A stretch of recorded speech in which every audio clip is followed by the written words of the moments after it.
ومن أحسن قولا ممن دعا إلى الله وعمل صالحا وقال إنني من المسلمين.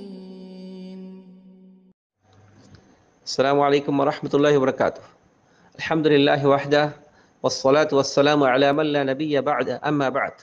সম্মানিত সুপ্রিয় দিনী ভাই ও বোনেরা, সম্মানিত মুসল্লিন কিরাম, আজকের খুতবার বিষয়বস্তু হচ্ছে ফজর সালাতের ফজিলত এবং গুরুত্ব।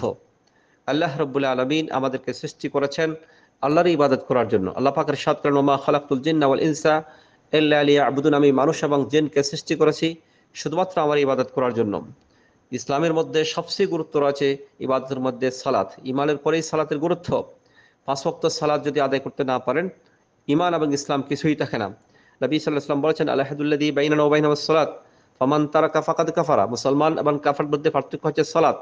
যে ব্যক্তি সালাত আদায় করতে পেরেছে সে ব্যক্তি মুসলমান থাকলো, মুমিন থাকলো, আর যে ব্যক্তি সালাত পড়ে নাই সে ইমান থেকে বের হয়ে যাচ্ছে। সালাতের মধ্যে সবচেয়ে বেশি গুরুত্বপূর্ণ সালাত হচ্ছে ফজরের সালাত। সহিহ বুখারী মুসলিমে এসেছে, নবী সাল্লাল্লাহু আলাইহি ওয়াসাল্লাম বলেছেন, এশা ও ফজরের সালাতে কি ফজিলত রয়েছে, মানুষ যদি তা জানতো তবে উক্ত সালাতে হামাগুড়ি দিয়ে হলেও উপস্থিত হতো।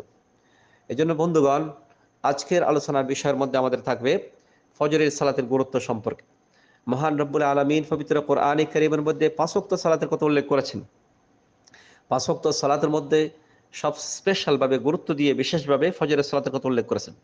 সূরাতুল ইসরার 8 নম্বরে আল্লাহ পাক বলেছেন, আকিমুস সালাতা লিদুলুকি শামসি ইলা গাসাকিল লাইল ওয়া কুরআনুল ফাজর ইন্না কুরআনুল ফাজরি কানা মাশহুদা। সূর্য হেলে পড়ার পর থেকে রাতের ঘন অন্ধকার পর্যন্ত সালাত কায়েম করুন এবং ফজরের কিরাআত, ফজরের সালাত, নিশ্চয় ফজরের সালাত উপস্থিতির সময়, ফেরেশতা উপস্থিতির সময়। প্রিয় বন্ধুগণ, পবিত্র কোরআনের এই আয়াতের মধ্যে ও কুরআনুল ফজর বলতে সালাতুল ফজর বোঝানো হয়েছে। কোরআন অর্থাৎ ফজরের কিরাত কেন বলা হয়েছে, এর উদ্দেশ্য হচ্ছে যেহেতু ফজরের সময় অন্যান্য সালাতের তুলনায় সবচেয়ে বেশি দীর্ঘ তেলাওয়াত করা হয়, দীর্ঘ কোরআন পড়া হয়, জন্য এতে কোরআন বলা হয়েছে। প্রিয় বন্ধুগণ, নবী সাল্লাল্লাহু আলাইহি ওয়াসাল্লাম বলেছেন যে এই সময়, ফজরের সময় ও আসরের সময় ফেরেশতারা উপস্থিত হয়, ফেরেশতারা সাক্ষাৎ করে এবং আল্লাহর কাছে তারা রিপোর্ট পেশ করে। আবু হুরায়রা রাদিয়াল্লাহু থেকে বর্ণিত, নবী সাল্লাল্লাহু আলাইহি ওয়াসাল্লাম বলেছেন, ইয়াতাআকাবুনা ফীকুম মালাইকাতুল লাইলি ওয়া মালাইকাতুন নাহারি ইজতামিউনা ফী সালাতিল আসর ওয়া সালাতিল ফজর সুম্মা ইয়ারজুল লাযীনা বা'তু ফীকুম ফায়াসআলুহুম হুয়া আ'লামু কাইফা তারাকতুম ইবাদি ফায়াকুলুনা তারাকনাহুম ওয়া হুম ইউসাল্লুন ওয়া তাইনাহুম ওয়া হুম ইউসাল্লুন। বুখারী মুসলিম। আবু হুরায়রা রাদিয়াল্লাহু থেকে বর্ণিত, রাসূল সাল্লাল্লাহু আলাইহি ওয়াসাল্লাম বলেছেন, তোমাদের নিকট রাতে একদল ফেরেশতা আসে, দিনে আরেক দল ফেরেশতা পালাক্রমে আসে থাকেন। তারা ফজর ও আসরের নামাজের সময় একসাথে একত্রিত হন। অতঃপর তোমাদের কাছে যে দলটি ছিল তারা উপরে উঠে যায়, অর্থাৎ যারা আপনাদের সাথে রাত্রি যাপন করেছে, রাত্রি অবস্থান করেছিল, তারা আল্লাহর কাছে যায়, রিপোর্ট পেশ করে। মহান আল্লাহ জানা সত্ত্বে তাদেরকে জিজ্ঞেস করলেন, আমার বান্দাদের কেমন অবস্থা পেয়েছো? তখন তারা বলবে আমার বান্দাদের কি অবস্থা? তারা বলবে যে আমরা তাদেরকে নামাজরত অবস্থায়, সালাতের অবস্থা ছেড়ে এসেছি এবং তাদের কাছে গিয়েছিলাম সালাতের অবস্থায়। তারাকনাহুম ওয়া হুম ইউসাল্লুন ওয়া আতাইনাহুম ইউসাল্লুন। তাদেরকে যখনই ছেড়ে দিয়েছি তখনও তারা সালাত পড়ছিল, অর্থাৎ ফজরের সময়। যখন আমরা গিয়েছিলাম তখনও তারা সালাত পড়ত আসরের সময়, অর্থাৎ তারা সব সময় সালাতের মধ্যে লিপ্ত ছিল। সেই রিপোর্ট পেশ করা হবে যখন আপনি আসর এবং সালাতের ফজর আদায় করতে পারেন। প্রিয় বন্ধুগণ, 2 নম্বর ফজিলত হচ্ছে, আপনি যদি ফজরের সালাত আদায় করতে পারেন তাহলে আপনি দিনটা শুরু করেছেন মহান আল্লাহর নাম নিয়ে, আল্লাহর ডাকে সাড়া দিয়ে। যখনই মুয়াজ্জিন সাহেব বললেন হাইয়া আলাস সালাহ, সালাতের দিকে আসো, হাইয়া আলাল ফালাহ, কল্যাণের দিকে আসো, তাহলে আপনি সেই ডাকে সাড়া দিয়েছেন। মুয়াজ্জিন সাহেব যখন বলেছেন আস-সালাতু খায়রুম মিনান নওম, ঘুম থেকে নামাজ উত্তম, আপনি বিছানার আরাম আয়েশ ছেড়ে দিয়ে আল্লাহর ডাকে সাড়া দিয়েছেন। সেই ডাকে সাড়া দেওয়ার আপনার অনেক ফজিলত রয়েছে। 3 নম্বর হচ্ছে জান্নাতে প্রবেশাধিকার লাভ। যদি আপনি সালাতুল ফজর আদায় করতে পারবেন তাহলে আপনার জন্য গ্যারান্টি হচ্ছে আপনি জান্নাতে প্রবেশ করতে পারবেন। নবী সাল্লাল্লাহু আলাইহি ওয়াসাল্লাম বলেছেন সহিহ বুখারী মুসলিমের বর্ণনায়, মান সাল্লাল বারদাইনি দাখালাল জান্নাহ, যে ব্যক্তি দুটি শীতল সময় অর্থাৎ ফজর ও আসরের সময় সালাত আদায় করবে সে জান্নাতে প্রবেশ করবে। 4 নম্বর হচ্ছে জাহান্নাম থেকে মুক্তি পাবেন। ইমরা ইবনে রুয়াই থেকে বর্ণিত, তিনি বলেছেন, আমি রাসূলুল্লাহ সাল্লাল্লাহু আলাইহি ওয়াসাল্লাম বলতে শুনেছি, লা ইয়ালিজান নারু আহাদুন সাল্লা ক্বাবলা তুলুইশ শামসি ওয়া ক্বাবলা গুরুবিহা। এমন কোন ব্যক্তি জাহান্নামে যাবে না যে সূর্যোদয়ের আগে এবং সূর্যাস্তের আগের অর্থাৎ ফজর ও আসরের নামাজ আদায় করবে। ফজর যদি আদায় করতে পারেন, আসরের নামাজ আদায় করতে পারেন, তাহলে আপনার জন্য জাহান্নামকে মুক্তির গ্যারান্টি দেওয়া হয়েছে। 5 নম্বর হচ্ছে আল্লাহর জিম্মায় চলে যাওয়া। আপনি যদি সালাতুল ফজর আদায় করতে পারেন, আল্লাহ রাব্বুল আলামিনই আপনার দায়িত্ব নেবেন। আপনি একটু চিন্তা করে দেখেন, যদি কোনো দেশের বাদশাহ প্রধানমন্ত্রী আপনাকে বলে তোমার দায়িত্ব আমি নিয়েছি, আপনার দায়িত্ব আমি নিয়েছি, তাহলে আপনি কত খুশি হবেন। এখানে রাসূলুল্লাহ সাল্লাল্লাহু আলাইহি ওয়াসাল্লাম বলেছেন যে মান সাল্লা সুবহা ফাহুয়া বিযিম্মাতিল্লাহ, যে ব্যক্তি ফজরের সালাত আদায় করলে সে আল্লাহর জিম্মায় চলে গেছে। আল্লাহ পাক তার সমস্ত দায়িত্ব নিয়েছেন। আল্লাহ পাক রব্বুল তার রিজিকের দায়িত্ব, তার জীবনের সমস্ত দায়িত্ব আল্লাহ পাক নিয়ে নিয়েছেন। ফালা ইয়াতলুবান্নাকুমুল্লাহু ফি যিম্মাতি বিশাইইন ফায়াদরিকুহু ফায়াকুবহু ফিন-নার। সুতরাং আল্লাহ যেন অবশ্যই তোমাদের কাছে তার জামানতের কিছু দাবি না করেন, কারণ যার কাছেই তিনি তার জামানতের কিছু দাবি করবেন তাকে পাকড়াও করবেন, তাকে উপর করে জাহান্নামে প্রবেশ করা হবে। সুতরাং বন্ধুগণ, ফজরের সালাত আদায় যদি করতে না পারেন তাহলে আপনার জন্য জাহান্নাম অবধারিত হয়ে যাচ্ছে।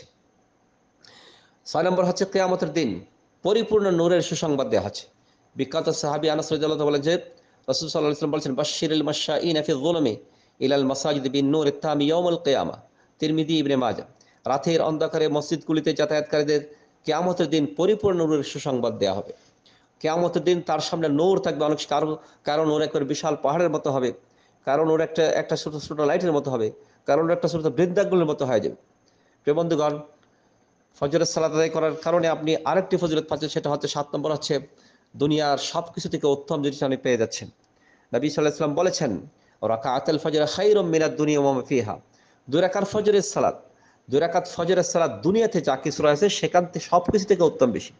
আপনাকে যদি দুনিয়ার সমস্ত জিনিসের মালিক বানানো হয়, রাজত্ব দেওয়া হয়, সমস্ত জিনিস আপনি নিজের ইচ্ছায় তাসাররুফ করতে পারেন, সেই ব্যক্তি যেভাবে তার খুশি হবে ফজরের 2 রাকাত সুন্নত আদায় করলে সে ধরনের সওয়াব হয়। সুবহানাল্লাহ, আল্লাহু আকবার। যদি সুন্নতের এত ফজিলত হয়ে থাকে তাহলে ফজরের কত ফজিলত হতে পারে। প্রিয় বন্ধুগণ, 8 নম্বর হচ্ছে মহান রব্বুল আলামিনের সাক্ষাতের সুযোগ হবে যদি আপনি ফজরের সালাত আদায় করতে পারবেন। জারির ইবনে আব্দুল্লাহ থেকে বর্ণিত, রাসূলুল্লাহ তিনি বলেছেন যে আমরা এক সময় রাসূলুল্লাহ সাল্লাল্লাহু আলাইহি কাছে বসা ছিলাম, হঠাৎ তিনি পূর্ণিমার চাঁদের দিকে নজর করে বললেন, ওহে তোমরা কি অচিরেই তোমাদের রবকে দেখতে পাবে, যেমন এই চাঁদকে তোমরা দেখতে পাচ্ছ। এই চাঁদকে তোমরা যেভাবে দেখতে পাচ্ছ ঠিক সেইভাবেই তোমরা আল্লাহ রাব্বুল আলামিনকে দেখতে পাবে। তারপর লা তুযাম্মুন, এবং তোমরা সেখানে দেখার ক্ষেত্রে কোনো ধরনের ভিড়ের চাপ করতে হবে না, কারণ পরিষ্কার পূর্ণিমার চাঁদ যেমন নিচ থেকে সবাই দেখতে পাবে সমানভাবে যে অবস্থান আছে, ঠিক সেভাবে আল্লাহ রাব্বুল আলামিনকে তোমরা দেখতে পাবে। তারপরে বললেন যে ফাইন ইসতাতা'তুম আল্লা তুগলাবু আলা সালাতিন ফালা ক্বাবলা তুলুইশ শামসি ওয়া ক্বাবলা গুরুবিহা ফাফআলু। যদি তোমরা সক্ষম হও তাহলে যেন তোমরা সূর্যোদয়ের পূর্বে, সূর্যাস্তের পূর্বে সালাত আদায় করতে পিছপা হয়, অর্থাৎ ফজরের সালাত, আসরের সালাত আদায় করতে পারলে পরে আল্লাহ পাক রব্বুল আলামিনের সাক্ষাতের সুযোগ হবে। 9 নম্বর হচ্ছে সারা রাত ইবাদতের সওয়াব হবে। সারা রাত ইবাদত করার সওয়াব হবে। নবী সাল্লাল্লাহু আলাইহি ওয়াসাল্লাম বলেছেন মান সাল্লাল ইশা ফি জামাআতিন ফাকান্নামা কামা নিসফুল লাইল ওয়া মান সাল্লা সুবহা ফি জামাআতিন ফাকান্নামা কামা আল-লাইল কুল্লাহু। যে ব্যক্তি এশারের সালাত জামাতে আদায় করলে সে দিনে রাত্রির অর্ধাংশ ইবাদতে লিপ্ত হলো, আর যে ফজরের সালাত আদায় করলে সে যেন পূর্ণাঙ্গ রাত ইবাদত করার সওয়াব পেয়ে যাচ্ছে। আপনি একটি রাতের মধ্যে কিয়ামুল লাইল করেন, আজানের জবাব দিবেন, সব কিছুর সওয়াব পেয়ে যাচ্ছেন যদি আপনি ফজরের সালাত আদায় করতে পারেন। প্রিয় বন্ধুগণ, আমরা যেভাবে সালাতুল ফজর আদায় করলে সওয়াব পেয়ে থাকি, ঠিক একইভাবে তার আদায় না করলে, তার বিপরীত কাজ করলে তাহলে কঠিন পরিণতির কথা রাসূল সাল্লাল্লাহু আলাইহি ওয়াসাল্লাম বলেছেন।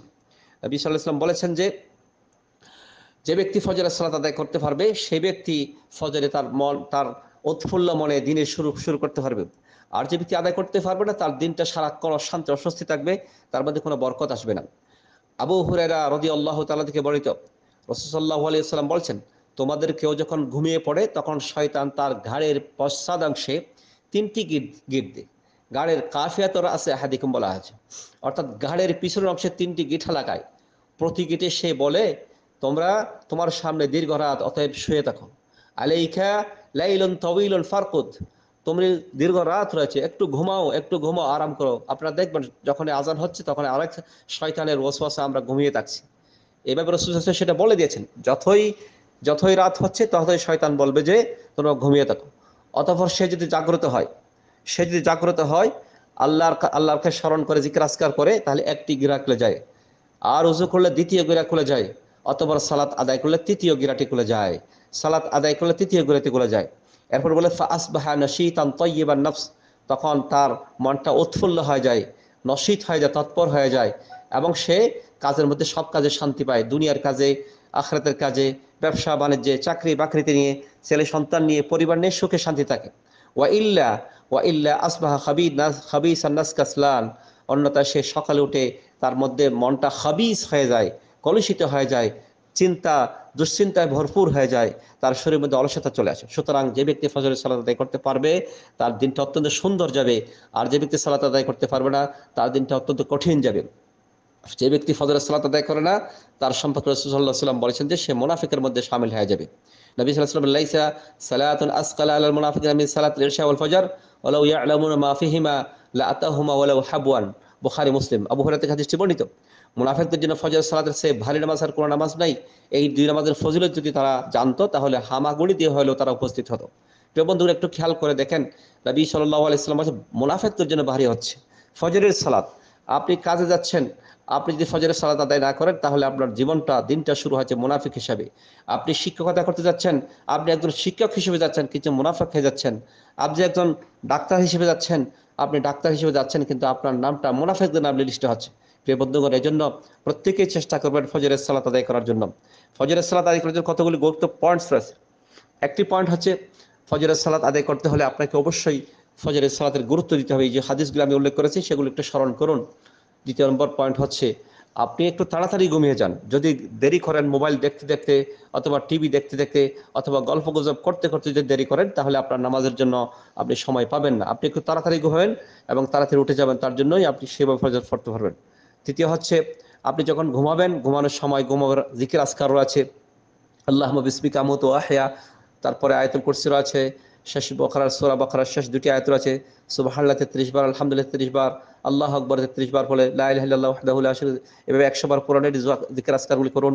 চতুর্থ নম্বর হচ্ছে ওযু করুন। ওযু করে ঘুমালে পড়ে আপনার জন্য সহজ হবে ফজর ওঠার জন্য। সবচেয়ে বেশি গুরুত্বপূর্ণ বিষয় হচ্ছে আপনার আশেপাশে কোনো ভাইকে বলে যে আমাকে একটু রেখে দিন। আপনার মোবাইলটা একটু বিছানা থেকে দূরে রেখে বড় করে একটা অ্যালার্ম দিবেন যাতে করে আপনি উঠতে পারেন। এবং আরেকটি গুরুত্বপূর্ণ বিষয় হচ্ছে আপনি নিজে যখন উঠবেন ছেলে মেয়েদের ওঠার চেষ্টা করাবেন, তারাও যেন নামাজের অভ্যস্ত হয়ে যায়। আল্লাহ রাব্বুল আলামিন আমাদের সকলকে যেন ফজরের সালাত আদায় করার তৌফিক দান করুক। আল্লাহর দ্বীনের উপর অটল অবিচল থাকার তৌফিক দান করুক। সাল্লাল্লাহু আলাইহি ওয়া সাল্লাম।